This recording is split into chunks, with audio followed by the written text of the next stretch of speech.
ದೋಸೆಗೆ ಒಳ್ಳೆ ಕಾಂಬಿನೇಷನ್ ಅಂತ ಅಂದರೆ ಅದು ಆಲೂಗಡ್ಡೆ ಪಲ್ಯ. ಬೇರೆ ಚಪಾತಿ ಎಲ್ಲದಕ್ಕೂ ಕೂಡ ಮಾಡ್ಕೋಬೋದು. ಹೇಗೆ ಮಾಡೋದು ಅಂತ ನೋಡೋಣ ಬನ್ನಿ. ಇಲ್ಲಿ ನಾನು ಮೀಡಿಯಮ್ ಸೈಜ್ 3 ಆಲೂಗಡ್ಡೆ ತೊಗೊಂಡಿದ್ದೀನಿ. ಸೊ ಅದನ್ನ ಕಟ್ ಮಾಡ್ತಾ ಇದ್ದೀನಿ. ನೀವು ಹಾಗೆ ಕೂಡ ಬೇಯಿಸ್ಕೋಬೋದು, ಬಟ್ ಒಳಗಡೆ ನೀಟಾಗಿ ಬೇಯಲ್ಲ ಅಂತ ನಾನು ಚಿಕ್ಕ ಚಿಕ್ಕ ಪೀಸ್ ಮಾಡ್ತಾಯಿದ್ದೀನಿ.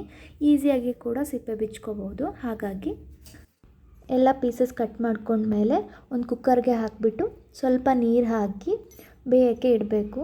ಒಂದೆರಡು ವಿಷಲ್ ಆದರೆ ಸಾಕು, ಚೆನ್ನಾಗಿ ಬೆಂದಿರುತ್ತೆ. ಈಗ ನೋಡ್ತಾ ಇರ್ಬೋದು ವಿಷಲ್ ಆಗ್ತಾಯಿದೆ. ಸೊ ಇವಾಗ ಹಣ್ಣಾಗಿ ಬೆಂದಿರುತ್ತೆ. ತುಂಬ ಮೆತ್ತಗೆ ಕೂಡ ಬೇಯಿಸ್ಕೋಬಾರ್ದು, ತುಂಬ ಗಟ್ಟಿಯಾಗಿ ಕೂಡ ಇರಬಾರ್ದು. ಮೀಡಿಯಮಾಗಿ ಬೇಯಿಸ್ಕೊಳ್ಳಿ. ಆ್ಯಂಡ್ ನೆಕ್ಸ್ಟ್ ಬಂದುಬಿಟ್ಟು ಅದರದ್ದು ಸಿಪ್ಪೆನ ತೆಗೆದು ಇಟ್ಕೊಳ್ಳಿ. ಈಗ ಒಗ್ಗರಣೆ ಹಾಕ್ಕೋಬೇಕು.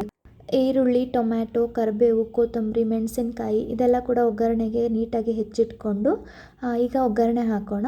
ಒಂದು ಬಾಣಲೆ ತಗೊಳ್ಳಿ, ಅದರಲ್ಲಿ ಸ್ವಲ್ಪ ಎಣ್ಣೆ ಹಾಕಿಬಿಟ್ಟು ಫಸ್ಟು ಗ್ಯಾಸ್ನ ಆನ್ ಮಾಡೋಣ. ಇವಾಗ ಸ್ವಲ್ಪ ಎಣ್ಣೆ ಹಾಕ್ತಾಯಿದ್ದೀನಿ.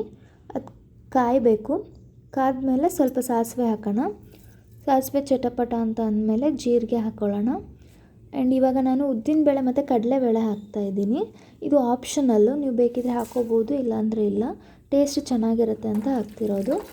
ಇದು ಫ್ರೈ ಆದಮೇಲೆ ಹೆಚ್ಚಿಟ್ಕೊಂಡಿರೋ ಅಂಥ ಈರುಳ್ಳಿ ಎಲ್ಲ ಹಾಕಬೇಕು. ಈರುಳ್ಳಿ ನೀಟಾಗಿ ಫ್ರೈ ಆಗಬೇಕು. ಮುಂಚೆನೇ ಟೊಮೆಟೊ ಹಾಕಬೇಡಿ, ನೀರಿನ ಅಂಶ ಬಿದ್ದರೆ ಅದು ಚೆನ್ನಾಗಿ ಫ್ರೈ ಆಗಲ್ಲ. ಸ್ವಲ್ಪ ಫ್ರೈ ಮಾಡಿದ್ಮೇಲೆ ಟೊಮೆಟೊ ಹಾಕಿ. ಸೊ ಈಗ ಎಲ್ಲನೂ ಬಾಡಿಸ್ಕೊಂಡು ನೀಟಾಗಿ ಫ್ರೈ ಆದಮೇಲೆ ನಾವು ನೆಕ್ಸ್ಟ್ ಅರಿಶಿಣ ಪುಡಿ ಹಾಕ್ತಾಯಿದ್ದೀವಿ. ಸ್ವಲ್ಪ ಅರಿಶಿಣ ಪುಡಿ ಹಾಕಿ, ಉಪ್ಪು ಹಾಕಿ, ರುಚಿಗೆ ತಕ್ಕಷ್ಟು, ಹಾಗೆ ಸ್ವಲ್ಪ ಸಕ್ಕರೆ ಹಾಕ್ತಾಯಿದ್ದೀನಿ.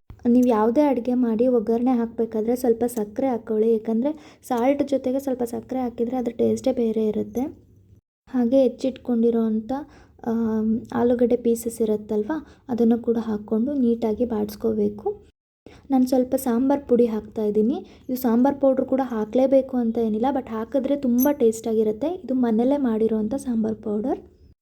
ಈಸಿಯಾಗಿ ಏನು ಜಾಸ್ತಿ ಇಂಗ್ರೀಡಿಯೆಂಟ್ಸ್ ಯೂಸ್ ಮಾಡ್ದೇ ಮಾಡ್ಕೋಬೋದಾದಂಥ ಆಲೂಗಡ್ಡೆ ಪಲ್ಯನ ತೋರಿಸಿದ್ದೀನಿ. ರೆಡಿಯಾಗಿದೆ. ಸೊ ನೀವು ಕೂಡ ಮಾಡಿ ಹೇಗಿತ್ತು ಅಂತ ಕಮೆಂಟ್ ಮಾಡಿ. Thank you so much.